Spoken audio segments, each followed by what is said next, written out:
اعوذ باللہ من الشیطان الرجیم بسم اللہ الرحمن الرحیم ولکن کلمۃ الاجتہاد تطورت بعد ذالک الی آخرہ۔ خوب، ابھی تک گفتگو ہو رہی تھی اجتہاد کے بارے میں، تو اجتہاد کے بارے میں یہ بتایا گیا کہ لفظ اجتہاد جو ہے وہ قیاس اور استحسان کے بارے میں، لفظ اجتہاد قیاس اور استحسان کے معنی میں استعمال ہوتا تھا، اور اس وجہ سے ائمہ نے اور ان کی تبعیت میں علماء نے ہمارے اجتہاد پر حملہ کیا، جس کے نتیجے میں یہ لفظ اجتہاد مبغوض ہو گیا اور مشمئز ہو گیا، یعنی مشمئز ہو گیا، یعنی اس سے اشمئزاز اور اس سے کراہیت اور اس سے نفرت ہونے لگی لوگوں کو، اور منفور بن گیا۔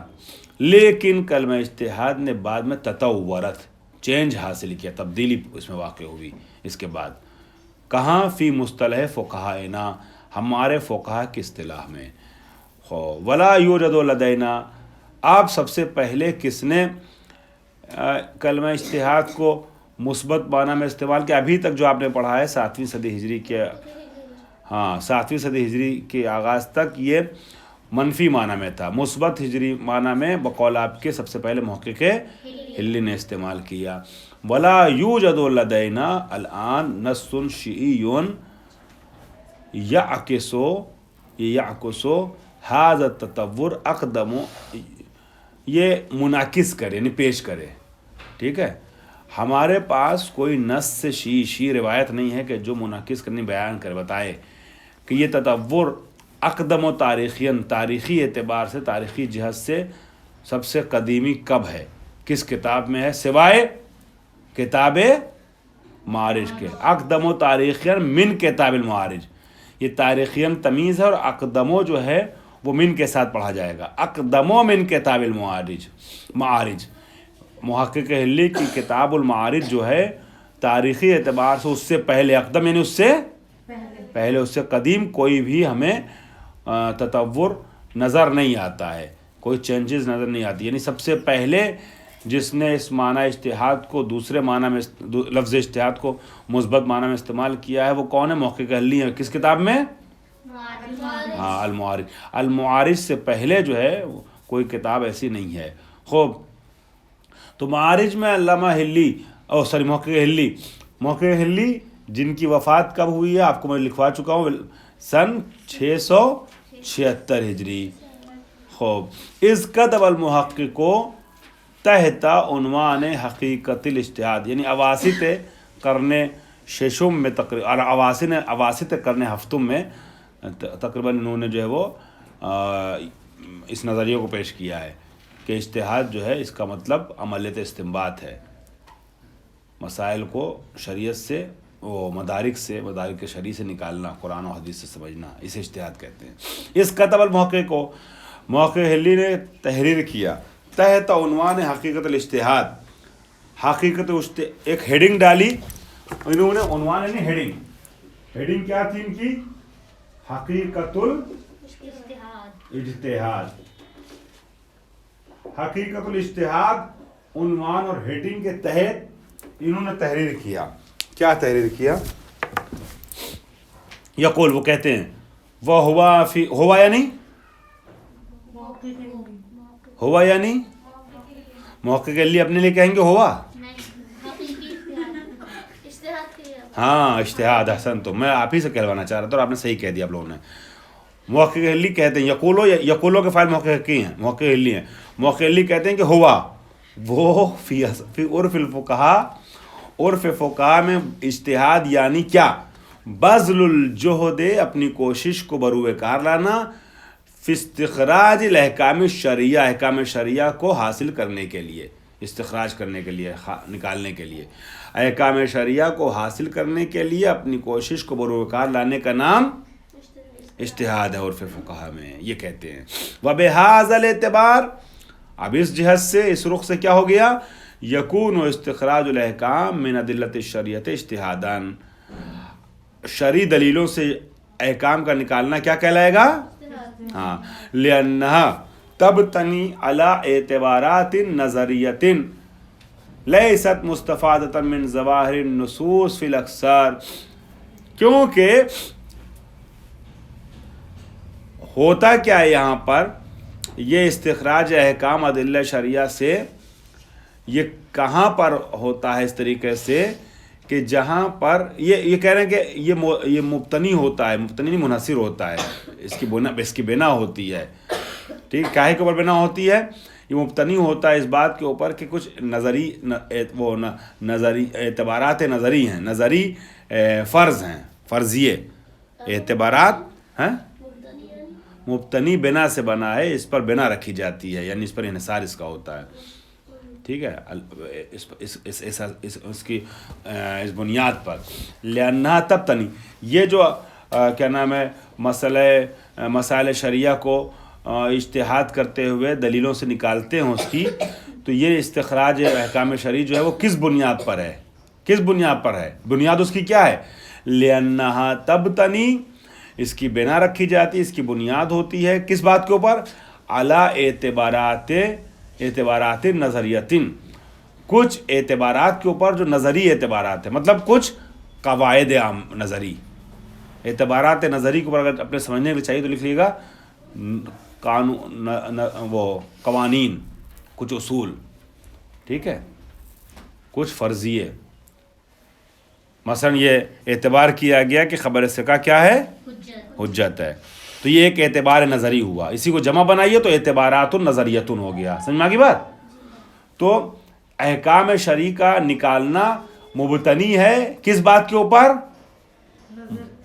اعتبارات نظری کے اوپر، لیست مستفادتا من ظواہر النصوص فی الاکثر، اور یہ کیا ہوتے ہیں، یہ زیادہ تر جگہوں پر ایسا ہوتا ہے کہ ظواہر نصوص سے اس کو سمجھا نہیں جاتا، مثال کے طور پہ ایک روایت آئی ہے، روایت یا آیت اور روایات سے واضح لفظوں میں حکم سمجھ میں نہیں آ رہا ہے، آیت سے مثلا واضح لفظوں میں ظواہر نصوص سمجھ میں گیا، نہ صرف روایت یا آیت، اس کے ظاہر سے حکم شرعی سمجھ میں نہیں آ رہا ہے، تو فقیہ کیا کرتا ہے حکم کو سمجھنے کے لیے کچھ اصول اور قوانین کے اوپر بنا رکھتا ہے، انحصار کرتا ہے، بنیاد ڈالتا ہے، اور اس اصول اور قوانین کے ذریعے سے مسئلے کو استخراج کرتا ہے، کہاں پر جہاں پر روایت اور آیت سے مسئلہ ظاہر نہ ہو نا، ظاہر نہ ہو تو بقول آپ کے وہاں نکالا جاتا ہے اصول کے ذریعے سے۔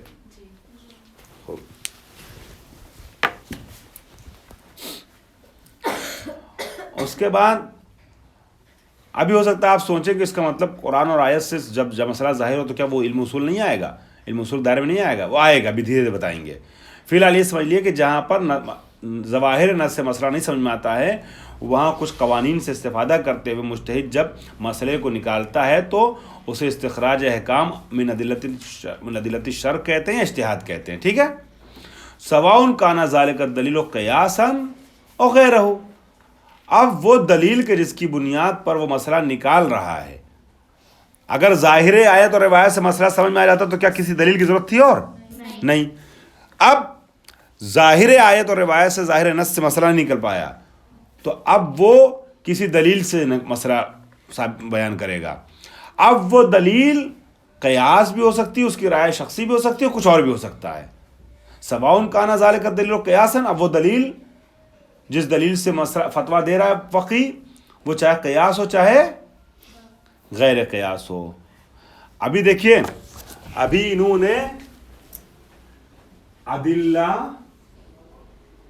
ادلے سے کیا کرنا ہے، مسئلے کا استخراج کرنا ہے،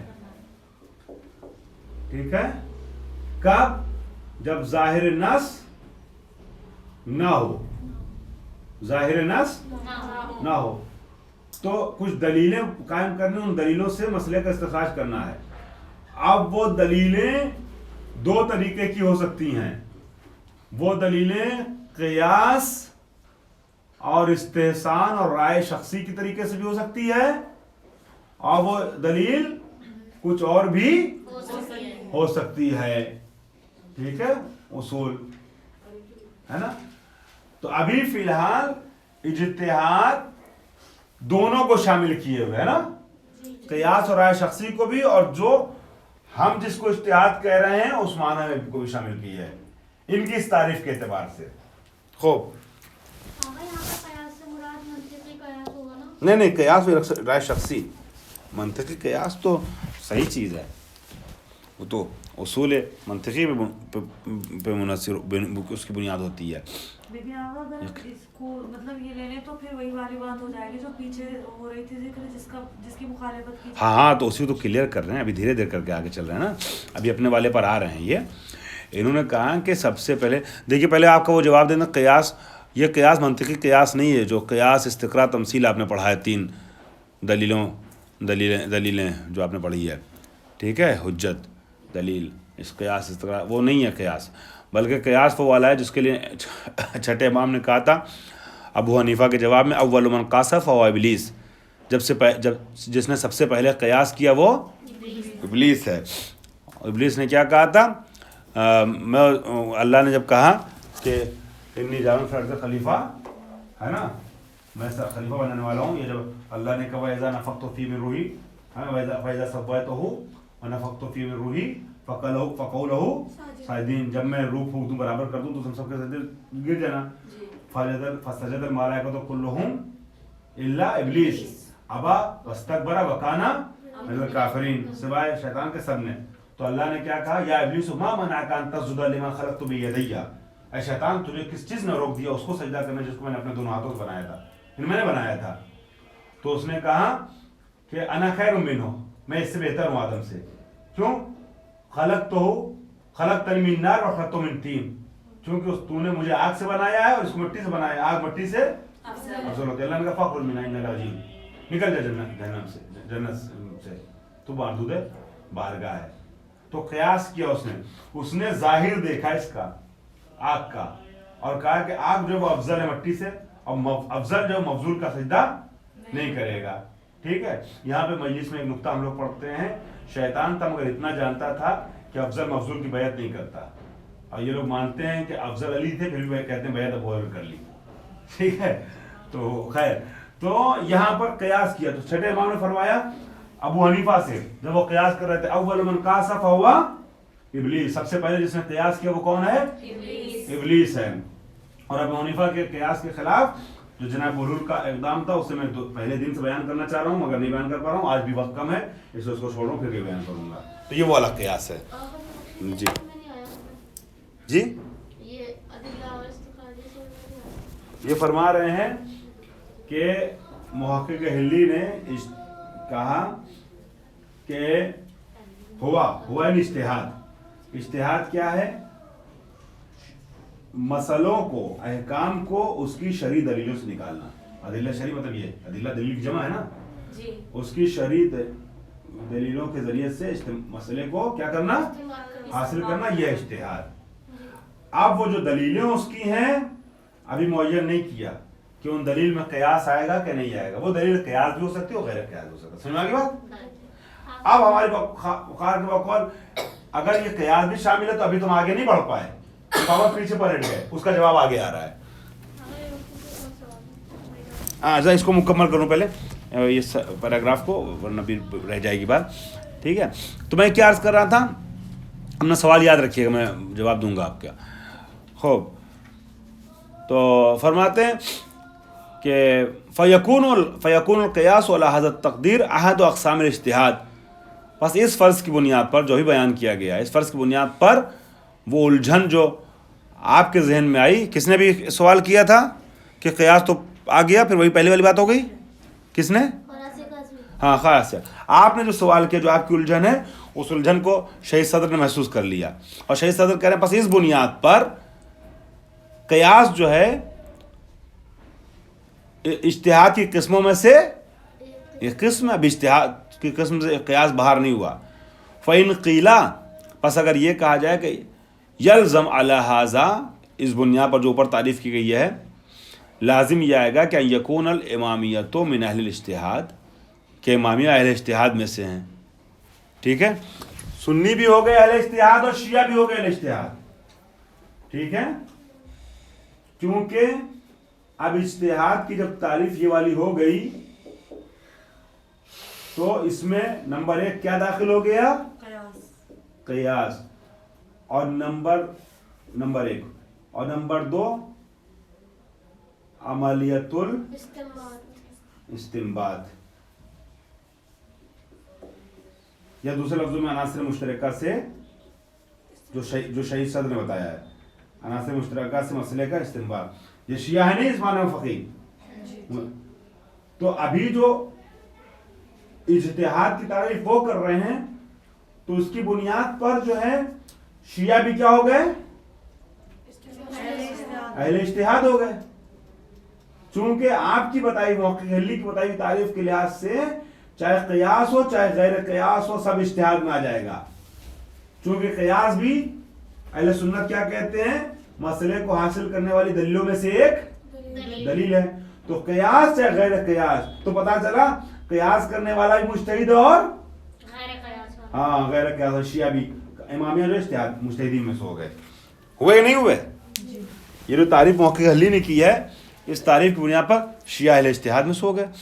خوب قلنا، تو ہم جواب دیں گے الامر کذالک، ہاں آپ گھبرائیے نہیں. دیکھیں یہ 7ویں صدی ہجری میں یہ سوال ابھرے گا. جس زمانے میں اجتہاد کو کیا سمجھا جا رہا ہے؟ غلط. اس زمانے میں محقق حلی پہ اعتراض ہوگا، بھیا آپ نے کیسی تعریف کر دی مولانا صاحب؟ اس تعریف کے اعتبار سے تو شیعہ مجتہد ہو گئے، اہل اجتہاد ہو گئے، جبکہ ہم نے شیعوں نے تو 600 سال تک اجتہاد کے خلاف اٹیک کیا ہے. تو ہم کہیں گے الامر کذالک، ہاں ایسا ہی ہے، شیعہ مجتہد ہیں، اہل اجتہاد ہیں، لیکن فیہ ابہام. ابھی گھبرائیے گا نہیں، ہو سکتا ہے آپ کے سوالوں کا جواب اس میں آ رہا ہو، جیسے ایک سوال کا جواب آ گیا. ٹھیک ہے، لیکن فیہ ابہام، لیکن اس تعریف میں ذرا سا کیا ہے؟ ابہام ہے. من حیثو، اس جہت سے کہ ان القیاس من جملۃ الاجتہاد، قیاس بھی اس تعریف کے حساب سے کس کا حصہ ہے؟ ہاں، من جملہ اجتہاد ہے، یعنی اجتہاد کا ایک پارٹ ہے قیاس بھی. فیضا استثنی القیاس، پس اگر اس تعریف اجتہاد سے قیاس کو کیا کر دیا جائے؟ ہاں، استثناء کر دیا، الگ کر دیا جائے. کننا ہم ہوں گے، کیا ہوں گے؟ بے شک شیعہ بھی اہل اجتہاد ہوں گے. فی تحصیل احکام بالطرق النظریۃ التی لیس عاد القیاس، ان نظری طریقوں یعنی قوانین کے ذریعے سے احکام کو حاصل کرنے کے معاملے میں ہم اہل اجتہاد رہیں گے کہ جن قوانین میں سے قیاس نہیں ہے. اب اجتہاد کا ایک معنی نکلے گا، ٹھیک ہے، اجتہاد کا فلاں فلاں فلاں، اس میں سے قیاس تھا نا، قیاس کو کٹ کر کے ہم اہل اجتہاد ہے نہیں ہے، ہم اہل اجتہاد ہو جائیں گے. قیاس کو ہٹا دی اس میں سے. وَيُلَاحَظُ عَلَى هَذَا النَّص بِوُضُوحٍ، اس جملے پر، اس نص پر یعنی اس جملے پر یلاحظ نے اعتراض ہوگا، ملاحظہ کیا جائے گا، غور کیا جائے گا، مطلب اعتراض کیا جائے گا. کیا اعتراض اس میں مناقشہ وارد ہوتا ہے کہ انا کلمۃ الاجتہاد کانت، بے شک کلمہ اجتہاد کیسا تھا؟ لا تزال فی الذہنیۃ الامامیۃ مثقلۃ بطبعۃ المصطلح الاول. مثقلہ یعنی ہاں بھاری، سخت، سنگین. ذہنیت امامیہ یعنی امامی شیعہ ذہنوں میں کلمہ اجتہاد کیا تھا؟ ہاں سنگین تھا، اس کو تحمل کر پانا آسان نہیں تھا. اس اصطلاح کی تبعیت و پیروی کرتے ہوئے جو پہلے سے رائج تھی، چلی آ رہی تھی، یعنی وہی اجتہاد جو قیاس کو اپنے سمیٹے تھا، اجتہاد قیاس. تب اس بنیاد پر شیعی ذہنوں میں اجتہاد کا جو لفظ مفہوم جو تھا وہ خطرناک تھا. وَلِهَذَا يَعْلْمُهُ النَّسْ، يَعْلْمُهُ یعنی تلمیح نے اشارہ کرنا، وَلِهَذَا يَعْلْمُهُ النَّسْ إِلَىٰ أَنَّ، اسی بنیاد پر نص اشارہ کر رہی اس بات کی طرف. کس بات کی طرف؟ کہ أَنَّ هُنَاكَ مَنْ يَتَحَرَّجْ مِنْ هَذَا الْوَصْفِ، کہ علماء میں بہت سے لوگ ایسے بھی ہیں کہ جو حرج اور مشقت اور دقت کا احساس کرتے ہیں اگر ان کو اس وصف سے متصف کیا جائے، یعنی اگر مجتہد کہا جائے. علماء میں یہ جو محقق حلی نے جو بات کہی نا، اجتہاد کی تعریف کی اور کہا، اسی میں آگے چل کر یہ کہا جس کو شہید صدر بیان کر رہے ہیں کہ اجتہاد چونکہ پہلے برے معنی میں تھا، اسی لیے بہت سے شیعہ علماء جو ہیں وہ اپنے کو مجتہد کہلوانے میں کیا محسوس کرتے تھے؟ حرج محسوس کرتے تھے. ٹھیک ہے. وَيَسْقُلُ عَلَيْهِ ان یسمى فقهاء العلماء مجتہدین. اور اب ایسے لوگوں کے لیے ثقیل تھا، سنگین تھا، دشوار تھا برداشت کر پانا. کس چیز کو برداشت کر پانا؟ کہ ہاں کہ شیعہ فقہا کو کیا کہا جائے؟ مجتہد کہا جائے. تو پتہ چلا کہ محقق ہلی نے جو تعریف کی اس اعتبار سے شیعہ فقہا بھی مجتہد ہیں، لیکن 600 سال تک مجتہد کو برا بھلا کہا جاتا رہا، اجتہاد کو برا بھلا کہا جاتا رہا. تو اب شیعوں کے لیے لفظ مجتہد اپنے کو کہلوانا کیا تھا؟ ہاں قابل حرج تھا، سنگین تھا، مشکل تھا. ولکن المحقق الہلی لم یتحرج عن اسم الاجتہاد بعد ان طورہ. ٹھیک ہے، بعد ان طورہ اور تطور فی عرف الفقہاء تطویرا. لیکن محقق ہلی نے حرج محسوس نہیں کیا، سنگینی محسوس نہیں کی کہ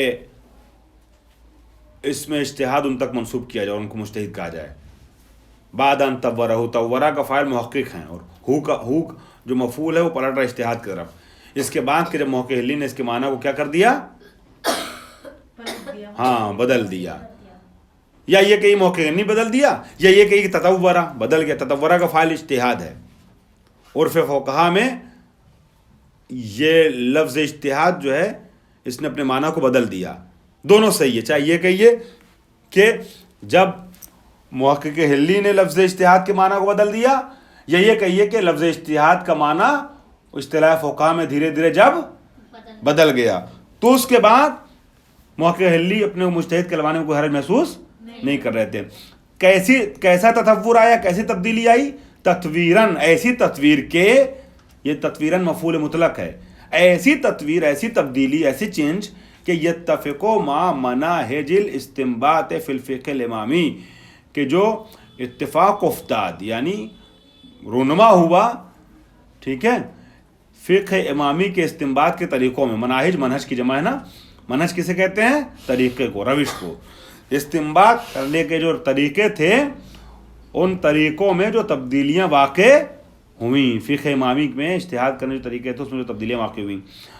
خوب، اس کے نتیجے میں اب جو تطور پیش آیا اجتہاد کے معنی میں، یعنی اجتہاد دوسرا، ہم شارٹ کٹ کریں اپنے لفظوں میں آپ کے لیے تو یہ کہیں گے اجتہاد جو اس معنی میں ہو گیا جو ابھی جس معنی میں رائج ہے، تو پھر محقق ہلی کو اسے برداشت کرنے میں کوئی باک محسوس نہیں ہوا.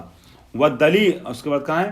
ہاں، اذ بینما کان الاجتہاد مصدرا للفقیہ یصدر عنہ ودلیلا یستدل بہ کما یصدر عن آیت او روایت اصبح. ٹھیک ہے، اصبح فی المصطلح الجدید یعبر عن الجہد الذی یبذلہ الفقیہ فی استخراج الحکم الشرعی من ادلتہ و مصادرہ. خوب، اس کا ترجمہ کرنے سے پہلے شارٹ میں بتا دوں کہ بعد میں چل کر کے لفظ اجتہاد کس معنی میں یوز ہونے لگا، وہی جو پہلے بیان کیا گیا ہے کہ فقیہ احکام کو اس کی شرعی مصدروں سے یعنی کتاب و سنت سے حاصل کرنے میں جو کوشش کرتا ہے اسے کیا کہتے ہیں؟ اجتہاد کہتے ہیں. خوب، اب آئیے دیکھیے کیا کہہ رہے ہیں. تو انہوں نے فرمایا ولکن المحقق ہلی، محقق ہلی نے جو ہے وہ حرج محسوس نہیں کیا کہ اجتہاد کی صفت سے ان کو متصف کیا جائے جب اجتہاد کا معنی بدل گیا یا انہوں نے خود ہی بدل دیا تو، اور ایسا بدل دیا کہ اب اجتہاد جو ہے فقہ امامی میں استنباط کے طریقوں میں سے ایک طریقہ بن گیا، تو پھر مجتہد کہہ جانے میں کوئی حرج نہیں ہے. از، کیونکہ بینما نہیں درحالی کے، ابھی تک، حالانکہ، بینما نہیں ابھی تک، حالانکہ، از بینما کان الاجتہاد مصدر للفقیہ، حالانکہ ابھی تک اجتہاد فقیہ کے لیے ایک مصدر تھا. ٹھیک ہے، دیکھیں اجتہاد، اگر اجتہاد کے دو معنی ہو گئے، اس معنی میں قیاس اور رائے شخصی کے معنی میں اجتہاد خود کیا ہے؟ مصدر ہے. مصدر کسے کہتے ہیں؟ جہاں سے چیز صادر ہو. تو مسئلہ کہاں سے ثابت ہوتا ہے؟ قرآن سے اور سنت سے. اس کے مقابلے میں تیسرا مصدر کیا بن گیا؟ قیاس اور رائے شخصی. تو اس معنی اجتہاد اس معنی میں ہے تو کیا ہے؟ مصادر شریعت میں سے ایک مصدر ہے.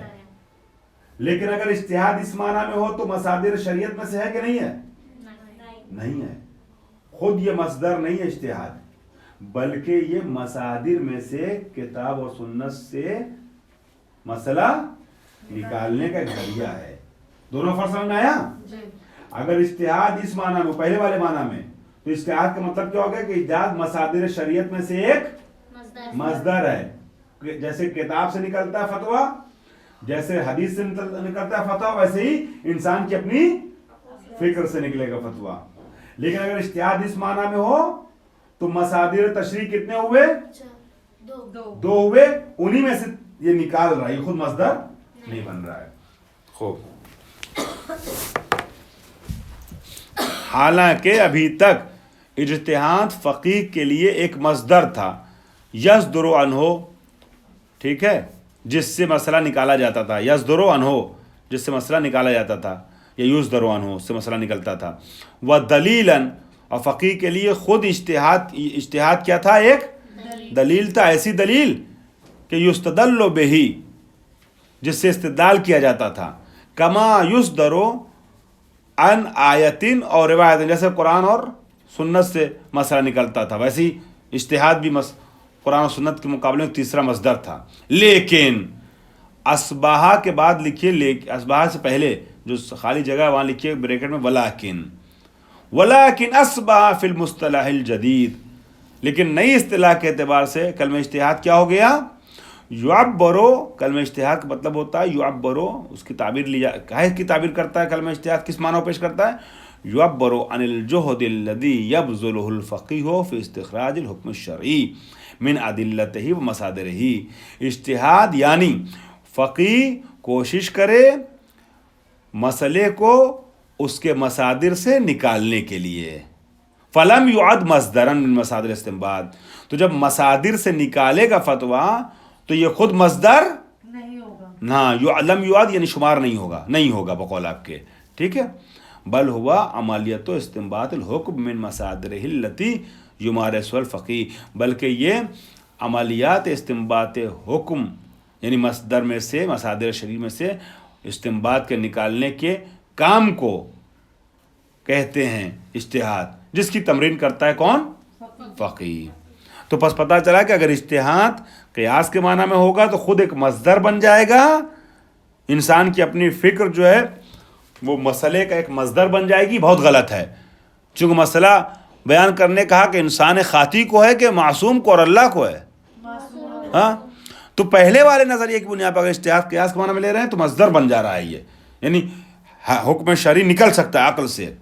لیکن دوسرے معنی میں اگر لے رہے ہیں تو یہ خود مصدر نہیں ہے، تفکیر شخصی سے یا اجتہاد کر کے انسان مسئلہ نہیں پیش کرے گا اپنی فکر سے، بلکہ کیا کرے گا؟ مصدر سے یعنی قرآن اور سنت سے نکالنے میں اپنی عقل کا استعمال کرے گا. ٹھیک ہے، دونوں فرق ہو گیا. سمجھ میں آگے؟ سب کو فرق سمجھ میں آیا؟ ایک مرتبہ انسان اپنی عقل کا استعمال کرتا ہے مسئلہ پیش کرنے اور فتویٰ دینے کے لیے، بیان کرنے کے لیے کہ ہماری سمجھ میں یہ آ رہا ہے، یہی مسئلہ حکم ہے. اور ایک مرتبہ یہ کہتا ہے کہ نہیں، عقل کا استعمال کر رہے ہیں فتویٰ دینے کے لیے نہیں، فتویٰ نکالنے کے لیے. قرآن اور سنت سے جو نکل کے آئے گا وہ ہم بیان کریں گے. دونوں فرق ہے نہیں ہے؟ تو پہلا والا جو ہے اہل سنت کے یہاں، دوسرا والا شیعوں کے یہاں ہے. خوب. والفرق بین المعنیین، یہ جو دونوں معنی ہم نے بیان کیے، ان دونوں میں معنی میں جوہری اور بنیادی فرق ہے. ٹھیک ہے، اصل اور نہایت فرق پایا جاتا ہے. والفرق بین المعنیین جوہری للغایت، للغایت نہیں انتہائی، نہایت فرق ہے. اردو میں ہم کہتے ہیں نہایت عالم ہے یہ انسان، نہایت خبیث ہے یہ انسان. سمجھ میں آ رہی بات؟ نہیں سمجھ آ رہی ہے؟ یعنی جوہری اور بنیادی فرق. جوہر کہتے ہیں اصل کو، اصلی اور بنیادی ترین فرق جو پایا جا رہا ہے وہ، اور بہت بڑا فرق پایا جا رہا ہے دونوں میں. اب وہ کیا فرق ہے؟ وہی جو میں نے بھی بیان کیا اسی بیان کر رہے ہیں. آپ بتائیے ایک بار کیا فرق ہے دونوں معنی کو دماغ میں رکھتے ہوئے. ایک میں تو یہ مطلب ایک تو اسے بہمانہ مصدر استعمال کیا جا رہا ہے جیسے قیاس ہو رہا ہے کہ اس سے ہم حکم کو صادر کریں. دوسرے میں اس معنی میں لیا جا رہا ہے کہ ہم اس سے حکم کو صادر نہیں کر رہے بلکہ اس کے ذریعے عقل کے ذریعے سے ہم جو روایت اور آیت میں حکم آیا ہے اس کے لیے ہم عقل کا استعمال کرتے ہیں. ہاں اس کو عکس کرنے میں یہی فرق ہے دونوں میں. بتا رہے ہیں اس کو. از دونوں معنی میں جوہری بنیادی فرق ہے. کیوں؟ از کانا علی الفقی علی اساس المصطلح الاول الاجتہاد، اس لیے کہ پہلی والی جو اصطلاح رائج تھی اجتہاد کے لیے اس کی بنیاد پر فقی کے لیے کیا ہے؟ ان یستنبتا من تفکیر شخصی، کہ استنباط کرے اپنی شخصی رائے اور تفکیر سے، و ذوق الخاص، اپنے خاص سلیقے سے جو اس کو اچھا لگے. فی حالت عدم توفر النص، اس صورت میں کہ جب نص موجود نہ ہو، روایت سامنے نہیں ہے، تو بس جو فقیہ کو ٹھیک لگے وہی فتویٰ دے دے. فَإِذَا قِيلَ لَهُ، بس جب اس وقت فقیہ سے کہا جائے گا کہ ما ہوا دلیلک و مصدر حکمک ھذا، یہ جو آپ نے حکم دیا حضور کہ فلاں چیز حرام ہے، اس کے لیے آپ کے پاس دلیل کیا ہے؟ اس کا مصدر کیا، کہاں سے فتویٰ دیا آپ نے؟ تو پلٹ کے کہے گا استدل بالاجتہاد، استدلال کیسے کیا ہے؟ اجتہاد سے کیا ہے. وقال دلیل ہوا اجتہادی و تفکیر الخاص، دلیل ہمارا اجتہاد اور ہماری خاص فکر ہے، ہم نے جو سوچا ہمیں جو صحیح لگا وہ ہم نے کہا ہے، فتویٰ دیا ہے. یہی تو کہے گا نا. وَأَمَّا الْمُصْطَلَحُ الْجَدِيدُ، لیکن نئے نظریے کے اعتبار سے فَهُوَ لَا يَسْمَحُ لِلْفَقِيهِ، نئی اصطلاح جو ہے فقیہ کو اجازت نہیں دیتی، لا يسمح اجازت نہیں دیتی فقیہ کو کیا یبرر، یعنی یصوغ، جائز کرے، ہے نا. یصوغ یبرر نہیں، یصوغ کا معنی بتا چکا آپ لوگ، یعنی یجوز ای حکم من الاحکام بالاجتہاد، کہ کسی بھی حکم کو اپنے اجتہاد کے ذریعے سے واضح کرے، پیش کرے، بیان کرے. کیوں؟ لأن الاجتہاد بالمعنی الثانی لیس مصدرا، یعنی دوسرے معنی کی بنیاد پر فقیہ اپنی طرف سے کوئی نظریہ اجتہاد کر کے نہیں دے سکتا. کیا کرے گا پھر؟ لأن الاجتہاد بالمعنی الثانی، اس لیے کہ اجتہاد دوسرے معنی میں لیس مصدر للحکم، حکم کا مصدر نہیں ہے قرآن مجید کی طریقے سے، اصول کافی کی طریقے سے، بل ہوا عملیت و استنباط الاحکام من مصادرہا، بلکہ اجتہاد دوسرے معنی کے لحاظ سے کیا ہے؟ احکام کا نکالنا. کہاں سے؟ اس کے مصادر سے. یہ خود مصدر نہیں، مصادر سے احکام نکالنا. فَإِذَا قَالَ الْفَقِيهُ هَذَا اجتہادی، اب اگر فقیہ یہ کہے کہ یہ میرا اجتہاد ہے تو کان معنی ہو، پہلی والی اصطلاح کے اعتبار سے اگر وہ کہہ رہا ھذا اجتہادی، میرا اجتہاد ہے، نہیں یہ میری فکر ہے، رائے ہے. لیکن جب دوسری والی اصطلاح کے اعتبار سے فقیہ کہ ھذا اجتہادی، میرا اجتہاد ہے، تو کان معنی ہو، اس کا معنی کیا ہوگا؟ کہ ان ھذا ہوا ما استنبطہ من المصادر والادلہ، یہ اس کی تفکیر شخصی نہیں ہے بلکہ یہ ہمارا اجتہاد ہے. اس کا مطلب یہ ہوا کہ میں نے اس کو نکالا ہے قرآن اور حدیث سے. ٹھیک ہے. فمن حقنا ان نسألہ، پس ہمارے حق میں سے ہے کہ ہم سوال کریں فقیہ سے. ہو یعنی فقیہ سے سوال کریں، نسألہ اس سے سوال کریں. کیا سوال کریں؟ نطلب منہ، اس سے مطالبہ کریں، ان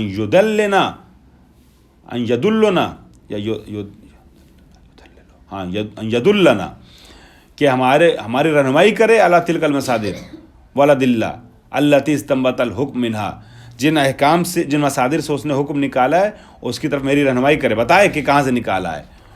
وقد مر ھذا المعنی الجدید لکلمۃ الاجتہاد بتطور ایضاً. اب یہ مت سمجھیے گا محققین نے ایک بار کہہ دیا ختم ہو گیا تطور اور چینجز، نہیں، یہ نئی والی اصطلاح جو اجتہاد کی تھی، یعنی احکام شریعہ سے حکم نکالنے کی کوشش کرنے کا نام اجتہاد ہے. اس نے بھی اب تبدیلی اور چینجز کا سامنا کیا ہے، روبرو ہوا ہے یہ تبدیلی اور چینجز سے. خوب. فقط حددہ المحقق الحلی فی نطاق عملیت، حددہ نے اس کو معین کیا ہے، حد بندی کی، چار دیواری یعنی مشخص کرنا، مشخص کیا ہے محقق حلی نے فی نطاق نہیں چار دیواری، دائرہ، فی نطاق عملیت الاستنباط التی لا تستند الی ظواہر النصوص. محقق حلی نے کہا کہ دیکھیے یہ ہے ظواہر نصوص، اس سے اگر مسئلہ سمجھ میں آ جائے تو اجتہاد کی ضرورت نہیں ہے. یہ محقق حلی نے کہا تھا اجتہاد وہاں پہ ہم کوشش کرتے ہیں اپنی مسئلے کو کہ جو ظاہر روایت سے ظاہر آیت سے سمجھ میں نہ آ رہا ہو. ٹھیک ہے. خوب اس کو تسمى اجتہاداً دون ما يستند الى تلك الظواہر، نہ وہ چیزیں کہ جو ظواہر کی طرف مستند کی جا رہی ہیں. ظواہر آیت کے سے جو کھلا واضح لفظوں میں سمجھ میں آ گیا اقیموا الصلاۃ، اس میں تو نہیں کہا جائے گا وجوب نماز کے لیے ہم نے اجتہاد کیا، وہ تو صاف صاف نظر آ رہا ہے. ٹھیک ہے. ولعل الدافع نہیں بھیجنے والا، ابھارنے والا، ٹھیک ہے، دھکا دینے والا، ادھر سوکھ دینے والا، انکرج کرنے والا. ولعل الدافع الى هذا التحديد، اور شاید علامہ محقق حلی نے شاید جو یہ حد بندی کی ہے اس کی طرف جو چیز ان کو ابھار رہی تھی، لے جا رہی تھی، وہ یہ ہے کہ ان استنباط الحکم من ظاہر النصوص لیس فیہ کثیر جہد، ظاہر نصوص سے مسئلے کا استنباط کرنے میں زیادہ کوشش، زیادہ محنت نہیں لگتی. جہد او عناء علمی، کوشش علمی، لیسمى اجتہادا، تاکہ اسے اجتہاد کہا جائے. تو محقق حلی نے اس کو ظاہر نصوص سے مسئلے کے سمجھنے کو اجتہاد کا نام کیوں نہیں دیا؟ کیونکہ ظاہر نصوص سے جو چیز سمجھ میں آ جاتی ہے اس میں زیادہ کوشش اور اجتہاد نہیں کرنا پڑتا. ہم کیوں اجتہاد کریں؟ ہم اجتہاد وہاں کہیں گے کہ جہاں مسئلہ ظاہر روایت اور آیت سے سمجھ میں نہ آئے. ٹھیک ہے. ثم اتسع نطاق الاجتہاد، پھر اس کے بعد یہ آج 100% مجھے مکمل کرنا تھا، مگر بیچ میں آپ لوگوں کی طرف سے کچھ سوال ہوئے تو لگ رہا ہے کہ آج میں مکمل نہیں کر پاؤں گا، اذان کا وقت ہونے والا ہے. اب بہت جلدی پڑھانے کا میں عادی نہیں ہوں، بہت جلدی اگر چاہوں تو ترجمہ کر کے پڑھا سکتا ہوں، مگر آپ کو ہو سکتا ہے کہیں پہ سوال رہے، اس لیے اب اس بات کو یہیں چھوڑ رہا ہوں، اور وہ جو آپ میں سے ایک کسی کو سوال تھا اس کا سوال سن لیتا ہوں. واخر دعوانا الحمد للہ رب العالمین.